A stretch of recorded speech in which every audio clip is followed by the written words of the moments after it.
topic of the syllabus is seed practices, seeding practices.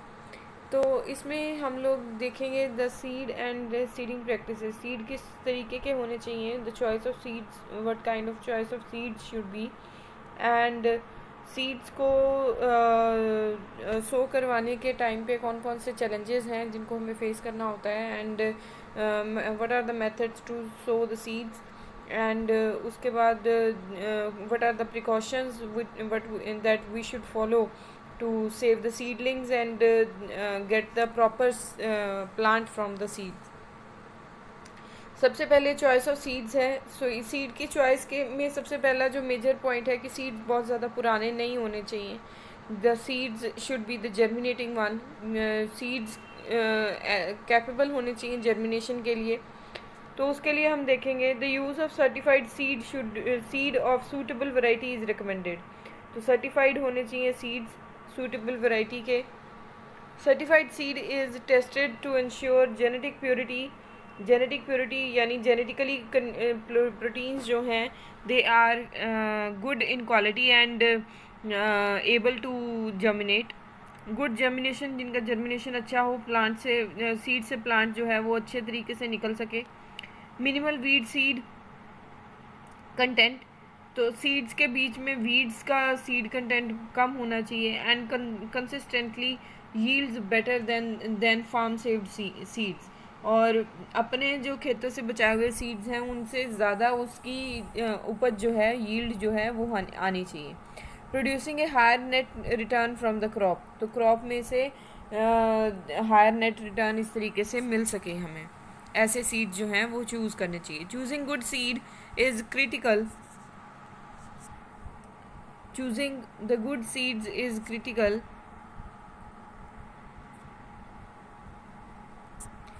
for standard establishment.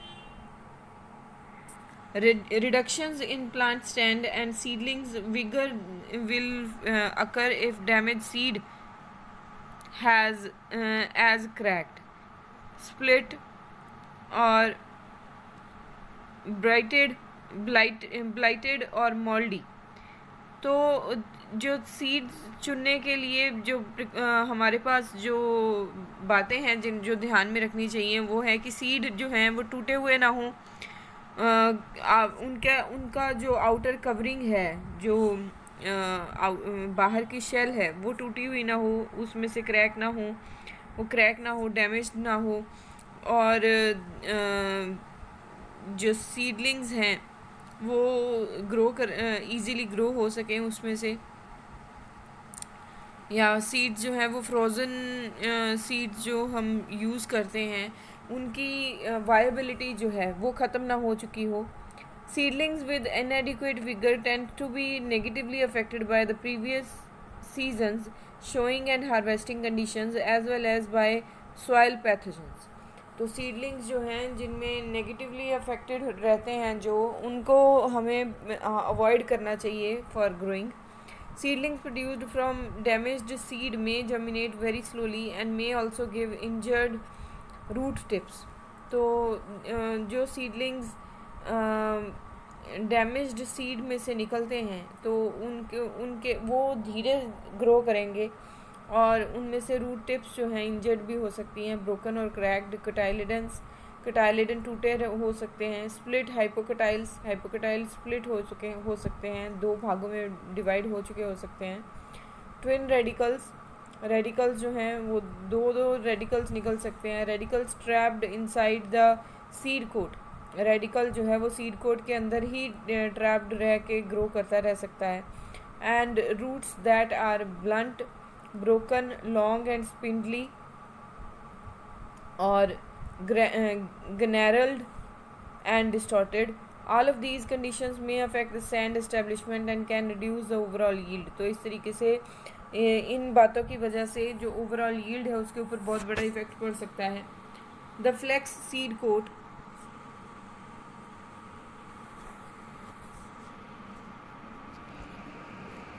The flax seed coat is fragile.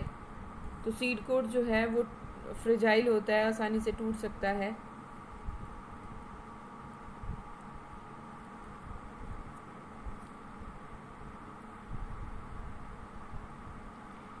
Seed coat जो है वो fragile हो सकता है and can be damaged mechanically when flax, और mechanically उसको बहुत damage पहुंच सकता है when flax is threshed at excessively high cylinder speed. तो अगर थ्रेशिंग मशीन में जो फ्लैक्स है अगर उसको अच्छे से बहुत ज़्यादा तेज़ी से थ्रेश किया जाए तो उसका जो आउटर कवरिंग है वो डैमेज हो सकती है। लो कनकेव क्लियरेंस कम हो सकती है। Combined when seed is too dry, और कंबाइंड हो सकता है जब सीड जो है कनकेव क्लियरेंस जो है वो आपस में जुड़ी हो सकती है अगर सीड बहुत ज़्यादा सूख चुका है तो। और from a combination of any of these, तो इनमें से कोई भी दो चीज़ें हो सकती हैं। लार्ज सीडेड वैराइटीज़ में be more prone to cracking than small seeded varieties. छोटी सीड वैराइटीज़ जो हैं वो कम क्रैक उनमें देखने को मिलते हैं एज़ कम्पेयर टू बड़ी सीड वैराइटीज़ में। Split seeds occurs when the two halves of the seed coat become separated at small end, exposing the embryo to soil microorganism invasion। तो अगर स्प्लिट एंड जो हैं उसमें देखने को मिलते हैं सीड में, तो उसमें से जो एम्ब्रियो है वो सॉइल में डायरेक्ट कांटेक्ट में आ सकता है। This condition starts the immature boll as the seed develops and is more likely to be seen with yellow seed coat varieties. तो इस कंडीशन के बीच में जो इमेच्योर बोल है वो बन सकती है। ब्लाइटेड seed is often the result of weathering and may appear discolored or shriveled if harvest is delayed and the field is subjected to repeated high moisture conditions over the harvest season. The seed coat often has a rough texture due to adherence of ball tissue। ठीक है, तो rough adherence, चिपचिपी सी rough adherence जो है वो बन सकती है। Other conditions that may contribute to blighted seed include drought during grain filling and disease। ठीक है, ग्रेन फिलिंग के टाइम पे और सूखे के टाइम पे जो दूसरी कंडीशंस हैं उनकी वजह से जो सीड्स हैं वो डिजीज्ड हुए हो सकते हैं। इन वजह से जो यील्ड है वो उसके ऊपर इफ़ेक्ट पड़ सकता है। The pathogen Alternaria can colonise seeds under high moisture conditions during harvest and this may result in black discoloration of the seed। तो इसकी वजह से जो सीड हैं वो काले हो सकते हैं। The Alternaria infested seed is sown the following year. The pathogen colonizes the seedlings and may eventually kill it. If seed has skinny, shiny black discoloration, then it likely has been frozen and will not germinate। तो अगर seed का colour ख़राब हो चुका है तो उसकी वजह से वो फ्रोज़न हो सकते हैं सीड या फिर जर्मिनेट होंगे ही नहीं। फोटो 2.4 में जो है उसमें देखो जो सीड कलरिंग है that is of different kind. Brownish colour हो चुका है सीड का। तो ब्लाइटेड एंड मोल्डी सीड, इनके ऊपर मोल्ड या फंगस जिसे हम कह सकते हैं उसकी वजह से सीड जो है वो कंटेमिनेट हो चुका है एंड डिस्ट्रॉय हो चुका है। Step 2 is seed bed preparation. Seed bed preparation हमने उस दिन भी पढ़ा था जिसके बीच में सॉइल को लेवल करके और प्लोइंग के बाद लेवल करके सीड बेड्स बनाए जाते हैं और उनकी थिकनेस के ऊपर डिपेंड करता है कि how the seed beds will be contributing towards the growth of the seeds and how the new seedlings can be grown on them। आगे है seed plant stand establishment. Plant stand establishment के बीच में the good plant establishment is critical to attain high yield and high quality seed. बहुत मुश्किल से अच्छी yield जो है वो मिल पाती है। Minimum plant population for optimum yield is 300 plants per square meter unless grown under irrigation। तो इरिगेशन के टाइम पे उसको अगर नहीं ग्रो करवा देता तो 300 मिनिमम जो है प्लांट्स पर स्क्वायर मीटर में ग्रो कर पाते हैं। Yield potential is reduced when plant stands are less than 300 plants per square metre. तो प्लांट स्टैंड जो हैं अगर 300 से कम स्क्वायर मीटर में आते हैं तो यील्ड जो है वो पोटेंशियल रहती है। Plant stands above 400 plants per square metre do not necessarily increase yield and may actually predispose the crop to loading. आगे है for maximum yield farmers should generally seed between 40 and 45 kilogram per hectare. तो maximum yield grow करवाने के लिए farmers को 40 से 45 kilogram per hectare तक seeds की ज़रूरत पड़ती है। Seed bed conditions are poor, slightly higher seeding rates में हेल्प एंश्योर एडिक्वेट स्टैंड। तो सीड बेड कंडीशंस अगर पुअर हैं तो उस टाइम पे एडिक्वेट स्टैंड्स जो हैं वो नहीं बन पाते हैं। Seeding rate should be adjusted on the basis of seed size. Seed के साइज़ के ऊपर डिपेंड करते हुए सीडिंग रेट जो है उसको एडजस्ट करना पड़ता है। Percent germination and soil fertility, soil की फर्टिलिटी के अकॉर्डिंग परसेंटेज जर्मिनेशन जो होती है उसको बिहाफ पे सीड्स का रेट जो है वो कंट्रोल किया जाता है। When optimal higher plant populations are can take advantage of exceptional growth conditions, yellow seeded varieties should be seeded at a slightly higher seeding rate, particularly if seed treatment is not used. तो seed treatment अगर नहीं किया जाता है तो yellow seeded varieties जो हैं उनको यूज़ करते हैं। Higher yield potentials are common under irrigation and under these conditions higher seeding rates such as 50 kilogram per hectare may prove beneficial. तो 50 किलोग्राम पर हेक्टेयर जो सीडिंग रेट्स हैं वो beneficial हो सकते हैं अंडर हाई सॉइल फर्टिलिटी और where crops are grown under irrigation. It is extremely important to choose a flax variety that has good lodging resistance. तो lodging resistance जिनकी अच्छी है उन वैरायटीज़ को यूज़ किया जाता है। एज बोथ लॉजिंग रेजिस्टेंस का मीनिंग है बेटे कि पौधे जो हैं वो अपने सहारे कितने अच्छे से खड़े रह पाते हैं, गिरते नहीं हैं। ठीक है, अगर लॉजिंग होती है तो इसका मतलब है कि पौधे जो हैं they are unable to stand up their own. और अगर लॉजिंग को प्रॉपरली लॉजिंग ना हो इसलिए इन मेथड्स को यूज़ किया जाता है।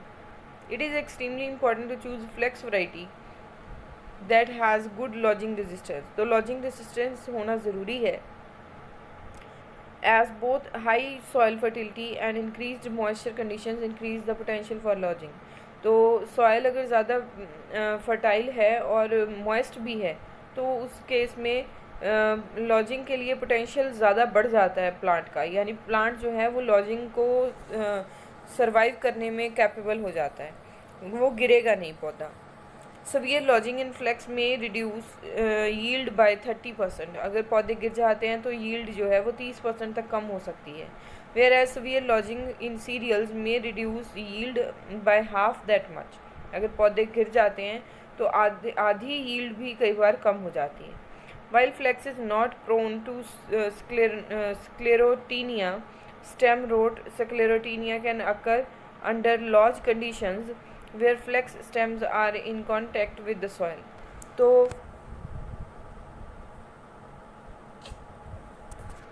फ्लैक्स कंटेंट स्टेम्स जो हैं अगर सॉइल के कांटेक्ट में रहते हैं तो स्क्लेरोटीनिया, इन्होंने कुछ टाइप्स बताई हैं। While flax is not prone to sclerotinia stem root. तो फ्लैक्स जो है वो स्क्लेरोटीनिया स्टेम रूट के लिए प्रोन नहीं है, उसको उसका असर नहीं होता है। Under this situation flax straw is usually inferior for fibre utilisation. तो फ्लैक्स का जो डंडा है, जो स्ट्रॉ है, वो जो तना है, that is usually inferior for fibre utilisation. Fibre को यूटिलाइज करवाने के लिए उसका क्वालिटी जो है वो अच्छी नहीं होती। Flax has relatively small seeds which do not have sufficient food reserves to overcome deep seeding or soil crusting. ठीक है, तो सॉइल क्रस्टिंग या डीप सीडिंग करवाने के लिए जो फ्लैक्स है उसके सीड्स जो हैं वो छोटे होते हैं. However, these small seeds are prone to drought if planted too shallow. अगर बहुत नज़दीकी से इसको नज़दीक ही इसको प्लांट करवाया जाता है, सीड को सो किया जाता है, तो सूखे की कंडीशन में ये काफ़ी अच्छे तरीके से सरवाइव कर पाते हैं. Soil crusting may occur particularly with rainfall soon after seeding or on soils with high clay content, and this may result in poor stands and reduce yield potential. तो इन केसेस में जो yield की potential है वो कम हो सकती है. Flax should be sown into moist soil 2.5 centimeters to 4 centimeter deep with row spacing compared to that of the crops. Flax seedings are weaker and shallow seeding depth is more critical. तो shallow seeding depth जो है वो काफ़ी ज़्यादा critical रहती है. Deeper seedings or seedings in soils that are prone to crusting should be avoided whenever possible, as emergence will be decreased and delayed. ठीक है, तो emergence यानी पौधे जो बाहर निकलने की प्रोसेस जो है वो या तो कम हो जाती है या डिले रहती है. उन केसेस में क्रस्टिंग को अवॉइड करना चाहिए. Resulting in weaker seedlings and reduced stands that would be prone to excessive weed competition, injury by herbicides and disease. तो herbicide और disease की वजह से जो इंजरी होती है या yield में कमी आती है उसको भी ये इफ़ेक्ट करते हैं. If stands are thin, a decision must be made whether or not to reseed. Stand अगर पतले हैं, जिस टाइम पे जिस टाइम पे क्रॉप जो है स्प्राउट करती है उस टाइम पे अगर स्टेम बहुत ज़्यादा पतले हैं तो ये चीज़ डिसाइड की जा सकती है कि दोबारा से बीज बोए जाने चाहिए या नहीं. Flax seeding emergence is sometime poor due to the use of damaged seed.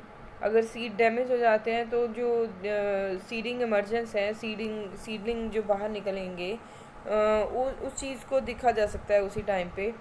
Soil crusting, seedling disease, adverse weather conditions, deep standing, herbicide injury और अदर रीजंस. तो अगर जो स्प्राउट होने के बाद पौधे निकले हैं छोटे छोटे, वो अगर डिजीज़्ड हैं या एडवर्स वेदर कंडीशंस में ग्रो कर रहे हैं तो ये बात उस टाइम पे डिसाइड की जा सकती है कि बीज दोबारा से बोए जाने हैं या नहीं. Generally seedings reduce yield potential as the early seeding advantage is lost and soil moisture is reduced from additional tillage. The added cost of free seeding must also be taken into account. तो दोबारा से जो seed सो किए जाएंगे उस case में नई जो कॉस्ट है उसको भी ऐड करवाया जाना चाहिए. यील्ड की कॉस्ट, आउटपुट यील्ड के लिए कंसिडर करने के लिए उस कॉस्ट को भी कंसिडर किया जाना चाहिए. आगे है seeding date. Early seeding produces greater and more reliable yields. जल्दी अगर सीडिंग की जाती है तो वो यील्ड बढ़ सकती है जल्दी बीज बोने पे, जिसे हम पंजाबी में अगेती भी बोलते हैं. अगेती अगर फसल बोई जाए तो उस टाइम पे यील्ड ज़्यादा आएगी. Better control of later emerging weeds and reduces the risk of disease and insects. इस तरीके से डिजीज़ और इंसेक्ट के केसेस जो हैं उनसे भी बचा जा सकता है. Additionally it reduces the risk of damage caused by early fall frost. Generally flax that is sown in early to mid May results in maximum yield and minimal harvest challenges. तो early फसलें बीजने की बात में इन्होंने यही बात बोली है कि इस तरीके से हार्वेस्ट के चैलेंजेस जो हैं वो कम हो जाते हैं. फ्लैक्स में भी sown up to June 1 with Reasonable yield expectations. Seeding flex after June 1st lowers yield potential and increases harvest challenges as the crop would be maturing under cooler, wetter and shorter days. ठीक है, तो ठंडे दिनों के आने तक जो फसल है वो पूरी तरीके से पक चुकी होगी. In part this can be attributed to the fact that when seeds are planted earlier, moderate temperatures and ample soil moisture during the flowering and seed development will favor high yield, oil content and oil quality. तो oil content और oil quality भी बढ़ जाएगी high yield के साथ साथ. As well seeding in mid में generally results in high soil quality straw. तो इस तरीके से जो तना है वो भी अच्छी क्वालिटी का ग्रो करता है इस केस में. In contrast seeding after June 1st usually results in decreased yield. अगर जून 1st के बाद अगर सीडिंग की जाएगी तो यील्ड कम हो जाती है. इंक्रीज्ड लॉजिंग, पौधे गिरना शुरू हो जाते हैं. लोअर ऑयल कंटेंट, ऑयल का कंटेंट कम रहता है और ऑयल की क्वालिटी भी अच्छी नहीं रहती. Green stems and secondary growth are also more prevalent under late seeding conditions and may lead to difficulties in harvesting. इसमें हार्वेस्टिंग की टाइम पे डिफ़िकल्टीज़ आती हैं. Some flex varieties perform better than others under late seeding conditions and use of these varieties under these conditions is advised. तो इस तरीके की conditions के बीच में इन varieties को advise किया जाता है. Flex plants just emerging are the most susceptible to early spring frost but can withstand temperatures down to approximately -3 degrees Celsius after the seedlings have passed the two leaf stage and are hardened by exposure. They can withstand temperatures as low as -8 degrees Celsius for a short time without significant damage. तो flex plants जो हैं जो emerge होते हैं कटाइलेटिंग stage में, तो वो ज़्यादातर ससेप्टेबल रहते हैं स्प्रिंग फ्रॉस्ट में यानी जो बसंत का मौसम है उस टाइम पीरियड तक वो ससेप्टेबल रहते हैं. But can withstand temperatures down to approximately -3 degree Celsius. तो इतना कम टेम्परेचर जो है उसको थोड़े टाइम पीरियड के लिए बॉदर करने के लिए कैपेबल रहते हैं. आगे next is water use and irrigation. पानी कैसा होना चाहिए, इरिगेशन कैसी होनी चाहिए. Flax is a good fit in many irrigated crop rotations. It can quite reliably produce high yields and it is less susceptible to resistant to many of the other specific diseases and pests that attack other important irrigated crops. तो यहाँ पे high quality आती है और yield ज़्यादा अच्छे से मिलेगी एंड डिजीज़ और पेस्ट से बचाव रहेगा. Examples of the pest in other crop include Sclerotinia stem root. तो Sclerotinia stem root जो है वो दूसरी एग्जाम्पल है इन क्रॉप्स की. Blackleg, club root, flea beetles and specific species ये दूसरे जो पेस्ट हैं ये उनकी एग्जाम्पल्स हैं. And strains of fusarium that cause head blight in cereals दालों के बीच में हेड ब्लाइट जो है नाम की डिजीज़ को कॉज करवाने के लिए ये रिस्पॉन्सिबल रहता है strains of Fusarium. And flax has generally been grown on 1 to several % of the irrigated cropland in Alberta and Saskatchewan. Number of the flex acres under irrigation varies with the price and its perceived profitability in relation to the other crop choices. तो crops को choose करने के time पे उनकी profitability को ध्यान में रखते हुए सारी बातें ध्यान में रखते हुए क्रॉप चूज़ होनी चाहिए. Irrigation results in heavier crop stands that are more prone to lodging. To mitigate this cultivars with good lodging resistance should be selected and excess nitrogen fertilization should be avoided. The root mass of flax is most among the lowest of the all perry field crops. Also, the proportion of flax roots below 60 cm depth is lower than that of the other field crops except pea and lentil. Therefore, the depth of the soil moisture management for flex irrigation should be somewhat shallower than the cereal and canola, but deeper than beans and potatoes. ठीक है बेटा, तो इसके बीच में बताया गया है कि किस तरीके से जो इरिगेशन का फ्लैक्स इरिगेशन का जो क्राइटेरिया है वो फिक्स किया जाता है. आगे है over the growing season crop water used by irrigated flex on the prairies is similar to cereals. This is typically 350 to 450 millimeter depending upon the growing conditions. Daily crop water requirements normally increases rapidly through the June as the crop canopy develops and the weather warms. तो canopy को develop होते time पे 350 to 450 millimetre तक जो पेरीज हैं वो होनी चाहिए. It can reach 7 to 8 millimeter on a hot day in July but would typically average 6 millimeter per day or less for any extended periods of time even in the peak water use periods. ठीक है, तो इस तरीके से जो irrigation है उसके ऊपर ध्यान दे के कि जो स्टैंडिंग क्रॉप्स लॉजिंग की जो प्रॉब्लम है वो ना आए और जो प्लांट्स हैं उनको वीड्स से और बाकी डिजीज़ से बचाया जा सके. तो ये सारी चीज़ें जो हैं they help us in selecting the seeds, particularly the temperature and climate conditions to sow our seeds. यहाँ पे ये भी बताया गया था कि जो time period before the actual time period, जून से पहले अगर बीज बोए जाते हैं तो उनकी यील्ड भी ज़्यादा आती है, डिजीज़ भी कम लगती हैं और लॉजिंग की प्रॉब्लम से भी बचा जा सकता है. So these are some factors depending upon which the seeds must be sown in the